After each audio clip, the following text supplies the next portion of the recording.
जब हम किसी रेलवे स्टेशन, बस स्टेशन या स्टेडियम में रात के समय जाते हैं तो हमें दिन और रात में कुछ ज्यादा फर्क नहीं लगता। इन जगहों की चकाचौंध रोशनी को देखकर मन में यही लगता है कि मानो रात में ही सूरज निकल आया हो। दोस्तों, आज के समय में बल्ब का प्रयोग school, office, hotel, garden, streets, motor गाड़ियां और घरों में भी रोशनी के लिए किया जाता है। पर क्या कभी हमने ये सोचा है कि बल्ब का आखिरकार आविष्कार किसने किया है और इसे बनाने वाले वैज्ञानिक को कितनी मुश्किलों का सामना करना पड़ा था, और जब बल्ब का आविष्कार नहीं हुआ था तो उस समय का जीवन कैसा रहा होगा। वैसे हम सभी अच्छी तरह से जानते हैं कि इलेक्ट्रिक बल्ब की खोज से पहले लोग रोशनी के लिए रातों में मशाल तथा तेल से जलने वाली बत्तियों का इस्तेमाल करते थे। ये बत्तियां ज्यादा समय तक उपयोगी नहीं होती थीं। अक्सर आंधी और तूफान के जरूरत के समय ये बुझ जाया करती थीं। 18वीं सदी तक मोमबत्ती और तेल से बनाए गए चिराग का आविष्कार हो चुका था और बहुत सी जगहों पर इसका इस्तेमाल होना शुरू हो चुका था।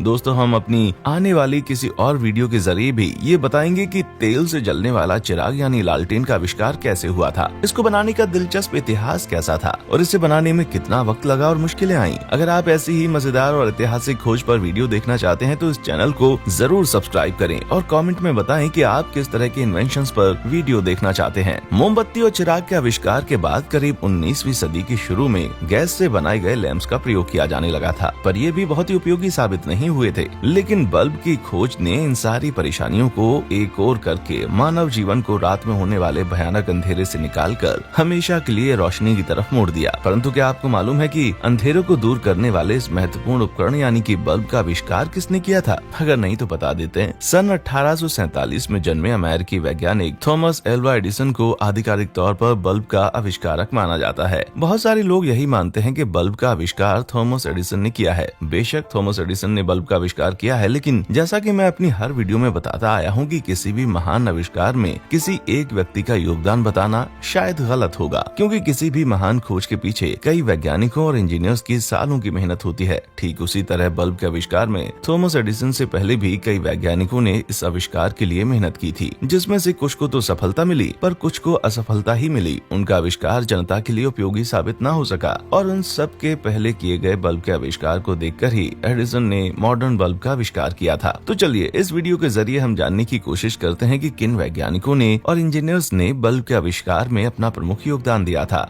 प्रथम प्रयास।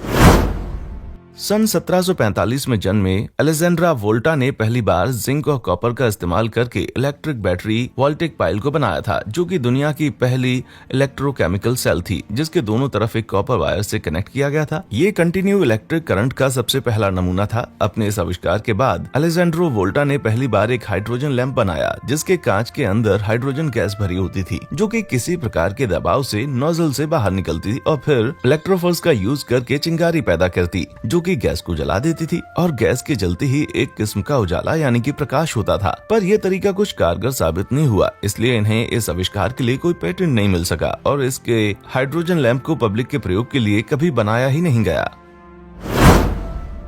दूसरा प्रयास। अब इसके बाद अलग अलग तरीकों से साइंटिस्ट ने बल्ब को बनाना शुरू किया, लेकिन इन सभी में एक प्रॉब्लम ये था कि ये बहुत देर तक जल नहीं पाते थे। वोल्टा के आविष्कार के बाद इंग्लैंड के रहने वाले हम्फ्री डेवी के मन में सबसे पहले विद्युत के इस्तेमाल से रोशनी पैदा करने का विचार आया था, जिन्होंने साल 1802 में इलेक्ट्रिसिटी पर अलग अलग अध्ययन करके एक बैटरी का निर्माण किया था। फिर उन्होंने एक कार्बन रॉड्स को वायर के जरिए इस बैटरी से जोड़ दिया। कार्बन बैटरी से जुड़ते ही चलने लगा और इससे कुछ प्रकाश भी होने लगा। इनके इस आविष्कार को इलेक्ट्रिक आर्क लैंप का नाम दिया गया। इस आर्क लैंप से बहुत ज्यादा रोशनी आती थी, जिसे घर के लिए प्रैक्टिकल प्रयोग के लिए इस्तेमाल करना मुमकिन नहीं था और साथ ही ये बहुत ज्यादा ऊर्जा भी कंज्यूम करती थी। इसलिए इनके बनाए गए इस इलेक्ट्रिक आर्क लैंप को एक अधूरा आविष्कार ही माना गया। तीसरा प्रयास। 1840 तक ये पता चल गया था कि एक सफल बल्ब बनाने का सिद्धांत क्या है, पर ये नहीं पता चल सका था कि उसे बनाने के लिए कौन सी धातु सबसे ज्यादा कारगर और लाभदायक होगी। अब इसके बाद अलग अलग तरीकों से साइंटिस्ट ने बल्ब को बनाना शुरू किया, लेकिन इन सभी तरीकों में एक प्रॉब्लम ये थी कि ये बहुत देर तक जल नहीं पाते थे। मतलब बल्ब के फिलामेंट को बनाने के लिए हाई रेजिस्टेंस वाला एक एलिमेंट चाहिए था। एलिमेंट जितना पतला होता था उसमें उतना ज्यादा रेजिस्टेंस होता था और जितना ज्यादा रेजिस्टेंस होता था फिलामेंट उतना ज्यादा जलता और कम करंट का इस्तेमाल करता, अच्छी रोशनी पैदा करता था। और फिर British scientist Warren de la Rue ने प्लैटिनम फिलामेंट का इस्तेमाल करके बल्ब को बनाया था, लेकिन प्लैटिनम बहुत ही महंगा धातु था, जिसके कारण इसका इस्तेमाल पब्लिक के लिए कभी नहीं किया गया। चौथा प्रयास 24 जुलाई 1874 को कनाडा के रहने वाले हेनरी वुडवर्ड और मैथ्यू एवंस ने कैनेडियन पेटेंट कार्यालय में एक सफल बल्ब बनाने का दावा किया और अपने इस आविष्कार के लिए पेटेंट की मांग की। पेटेंट कार्यालय ने उनके आविष्कार की अहमियत को देखते हुए उनके आविष्कार को उनके नाम पेटेंट दे दिया। उनका कैनेडियन पेटेंट नंबर था 3738। उन्होंने नाइट्रोजन गैस और अलग अलग साइज के कार्बन रॉड्स को इस्तेमाल करके बल्ब बनाया था। इन्होंने बड़े ग्लास ट्यूब में नाइट्रोजन गैस भरकर और 2 कार्बन रॉड को वायर से कनेक्ट करके सफल बल्ब बनाया। ये बल्ब पिछले बने सभी बल्ब से काफी ज्यादा अच्छा था, लेकिन ये दोनों इस बल्ब का पेटेंट लेकर भी कोई खास कारोबार या नाम नहीं कमा सके और फिर 1879 में इन दोनों ने इस आविष्कार के राइट्स को थॉमस एडिसन को बेच दिया।